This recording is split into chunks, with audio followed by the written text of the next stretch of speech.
Good morning, students. As you know that today we will read class 6 book Honeysuckle chapter 2. First of all, I want to that who is beginner of my channel, who will ring the bell and subscribe me and ring the bell for new notification. Before you read, you may know that the dog and the wolf are closely related. तुम जानते होगे कि dog और जो भेड़िया है, जो कुत्ता है, वो दोनों काफ़ी नज़दीकी संबंध रखते हैं. You may also know something about how over the centuries human beings have domesticated and tamed wild animals. ये भी हम लोग जानते हैं कि सदियों से मानव इन जंगली जानवरों को पालतू बनाते आ रहा है. Here is a story about how the dog become tame animal. यह एक कहानी है जो कि ये बताता है कि कुत्ता किस तरीके से पालतू जानवर बना. It is second chapter of Honeysuckle, class 6. The name of this chapter is How the Dog Found Himself a New Master. You can see in the figure there is a wolf and there a dog. There is a wolf and there a dog. First paragraph. Dog were once their own master and lived the way wolf do in freedom. शुरुआत में कुत्ते जो थे वो खुद अपने मालिक हुआ करते थे और जैसे भेड़िया अपना जीवन बसर करता था उसी तरीके से वो आज़ादी में अपने जीवन को व्यतीत करते थे. Until a dog was born who was ill pleased with this way of life. Ill pleased means not happy. The way of not happy. तो यहाँ कह रहा है कि कुत्ता का जब जन्म हुआ तो इस जीवन की इस तरीके से वो खुश नहीं था. He was sick and tired of wandering about by himself, looking for food and being frightened of those who were stranger than he. कुत्ता जो है हमेशा बीमार पड़ जाता था, थका हारा होता था क्योंकि उसे खुद से ही भोजन की तलाश और वो अजनबी को देखकर डर जाता था. He thought it over and decided that the best things for him to do was to become the servant of the one who was stronger than anyone on the earth. तो यह सोचकर उसने निर्णय किया कि उसके लिए कोई बहुत ही बढ़िया कोई प्रजाति होगी जो कि यह डॉग उसके लिए एक नौकर का काम करेगा और वह उस डॉग का मालिक होगा. और वो कैसा होगा तो इस धरती पर सबसे ज़्यादा ताकतवर होगा. And he set out to find such a master. और यह सोचकर वह अपने मालिक की खोज में निकल पड़ा. ही walked and he met a kinsman of his, a big wolf who was as stronger as he was fierce. Kinsman means old-fashioned word for a relative furious, violent, frightened. Means चलते चलते वह एक बहुत ही भयानक अपने ही जैसा एक बहुत बड़े भेड़िया से मुलाकात हुई जो बहुत ही ताकतवर था और वो डरावना भी था. Where are you going, dog? The wolf asked. यहाँ भेड़िया पूछता है कि तुम कुत्ते कहाँ जा रहे हो. I am looking for someone to take up service with. मैं उसको खोजने जा रहा हूँ जिसकी मैं सेवा कर सकूँ, जिसको मैं सेवा दे सकूँ. Would you like to be my master wolf? यहाँ कुत्ता कहता है कि क्या भेड़िए तुम मेरा मालिक बनना पसंद करते हो, करोगे.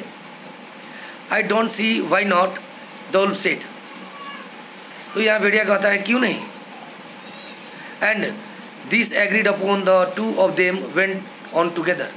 तो इस समझौते के साथ दोनों जो है आगे की ओर बढ़ते हैं एक साथ और एक साथ रहने लगते हैं. They walked and all of a sudden the wolf lifted his nose, sniffed, started quickly off the path and into a bushes and crept deeper into the forest. और ऐसे टहलते टहलते वो अचानक भेड़िया अपनी नाक को उठाता है ना, नाक को उठाता है और इधर उधर सूंघता है और इधर उधर पात पर जो है झाड़ियों के पीछे से रेंगती हुई गहरी जंगल में चला जाता है। The dog was much surprised, यहाँ पर कुत्ता आश्चर्यचकित होता है। What's come over you master, he asked. What was frightened you so. अब यहाँ पर कुत्ता पूछता है कि तुम्हें क्या हुआ मेरे मालिक, तुम इतना क्यों डरे हुए हो। Can't you see there's a bear out there and he might eat up both of us, you and me. यहाँ उल्फ कहता है कि तुमने देखा नहीं, वहाँ एक भेड़िया है, वो हम दोनों को खा जाएगा, तुम्हें भी और मुझे भी। Seeing that the bear was stronger than the wolf, the dog decided to take up service with him and he left the wolf and asked the bear to be his master. यह देखकर कि भालू जो है वो भेड़िए से ज़्यादा ताकतवर था, तो कुत्ते ने निर्णय किया कि अब वह उस भालू की सेवा करेगा। इसलिए उसने उस भेड़िए को छोड़ दिया और छोड़कर बियर के पास जाकर अपना मालिक उसे बना लिया। Bear agreed to this readily. भालू जल्दी ही इस बात से सहमत हुआ। एंड सेड, और कहा, let us go and find A heard of cows. चलो चलते हैं और चलकर गायों के झुंड को खोजते हैं। I will kill a cow and then we can both eat our fill. यहाँ भालू कहता है कि हम दोनों, मैं उस गाय को मार दूंगा और हम दोनों मिलकर भर पेट खाएंगे। They walked on and soon saw a herd of cows.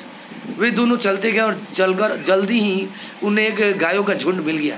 But just as they were about to come up to eat, they were stopped by a terrible noise.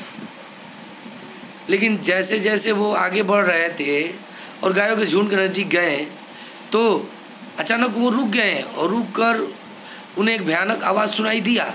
The cows were moving loudly and running in a panic in all direction. गाय जो है moving कर रही थी। Moving करने का मतलब है कि रंभा रही थी ऊंची आवाज़ में और बहुत ही तेज़ी से सारे दिशाओं में दौड़ रही थी। The bear looked out from behind a tree and then he to run hastily deeper into the forest. अब भालू ने यह देखा तो वह क्या किया, तो पेड़ के पीछे छिप गया और छिप कर बहुत ही तेजी से जंगल के भीतर भाग गया।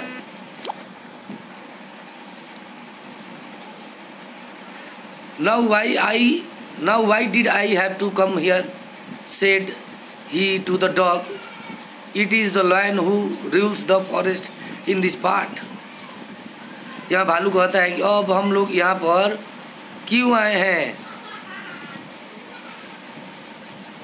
डॉग कहता है कि अब हम लोग यहाँ पर क्यों आए हैं, तो भालू कहता है कि यह शेर है जो कि जंगल के इस एरिया में रूल करता है, शासन करता है। The lion who is he. यहाँ पर कुत्ता पूछता है, शेर वो क्या है। Don't you know he is the strongest beast on the earth. Beast means पशु होता है। यहाँ पर भालू कहता है, क्या तुम नहीं जानते हो कि वह धरती पर सबसे ज़्यादा ताकतवर पशु है। Well then I will say goodbye to you. तो ठीक है, मैं तुम्हें अलविदा कहूँगा बियर, भालू। I want master who is stronger than anyone on the earth. मैं अपना वैसा मालिक चाहता हूँ जो कि धरती पर सबसे ज़्यादा ताकतवर हो। And off the dog went to ask the lion to be his master. और वहाँ से वो शेर के पास पहुँचता है डॉग, और पहुँचकर उसे अपना मालिक बनने के लिए कहता है। The lion agree to it and the dog stayed with him and served him for a long time. अब इससे शेर जो है सहमत हो जाता है कुत्ते से, और कुत्ता उसके साथ ही हो लेता है और साथ ही साथ वो लंबे समय तक शेर की सेवा करता है। It was a good life. वो बहुत ही अच्छा जीवन जी रहा था। And he had nothing to complain of, for there was no stronger beast in the forest than the lion. और अब उसके पास ये शिकायत नहीं थी कि जंगल में शेर से ज़्यादा ताकतवर कोई दूसरा भी पशु है। And no one dare touch the dog or offend him in any way. अब उस कुत्ते को कोई किसी को छूने की हिम्मत नहीं थी और न ही उसे घात करने की। But one day the two of them were walking side by side along a path that ran amid bare cliff when all of a sudden the lion stopped. Cliff means a steep और high rock, बहुत ही ऊंचा चट्टान है। तो एक दिन क्या हुआ कि दोनों जो है टहलते टहलते समुद्री इलाके में एक बड़े से चट्टान की तरफ गए। अचानक शेर को देखा। द लायन स्टॉप्ड, शेर रुका। He gave a great roar and struck the ground angrily with his paws with such force that a hole formed there. अब वहाँ पर शेर जो है बहुत ही जोर से दहाड़ा, रोर किया। उसके पंजे जो है उसने बहुत ही जोर से धरती पर दे मारा और वहाँ पर होल बन गया। Then he began to back away very quietly. और उसके बाद वो चुपके से पीछे की ओर सरक गया। What is it master, is anything wrong, asked the dog surprised. अब यहाँ कुत्ता आश्चर्यचकित होकर पूछता है कि मालिक मालिक क्या हुआ, क्या कुछ गलत हुआ आपके साथ? I smell a man coming this way, the lion said, we had better run for it or we will be in trouble. मैंने अभी अभी एक आदमी की गंध इस रास्ते पर मुझे मिली है और हमारे लिए यही बेहतर होगा कि हम लोग यहाँ से वापस जाएं, नहीं तो हमें समस्या हो सकती है, ट्रबल हो जाएगी। Oh well then I will say goodbye to you lion, I want a master who is stronger than anyone on the earth. अब वहाँ से कुत्ता कहता है तब तो मुझे तुम्हें अलविदा कहना पड़ेगा शेर। मैं उस तरह का मालिक चाहता हूँ जो कि इस धरती पर सबसे ज़्यादा ताकतवर हो। And off the dog went to join the man and he stayed with him and served him faithfully. उसके बाद वो कुत्ता मनुष्य को अपना मालिक बनाता है और उस मनुष्य के साथ ही वो रहने लगता है और उसे विश्वासपात्र की तरह वह मानव की सेवा करता है। This happened long long ago but to this days the dog is man's most loyal servant and knows no other master. तो यह हुआ बहुत साल पहले की बात है, ऐसे हुआ। लेकिन आज क्या है, आज दिनों डॉग जो है आदमी का सबसे ज़्यादा विश्वासी भक्त नौकर है और वह किसी दूसरे मालिक की खोज नहीं करता है, नहीं जानता है। Okay, we have completed this chapter. I hope you like this video. Bye bye students, have a nice day.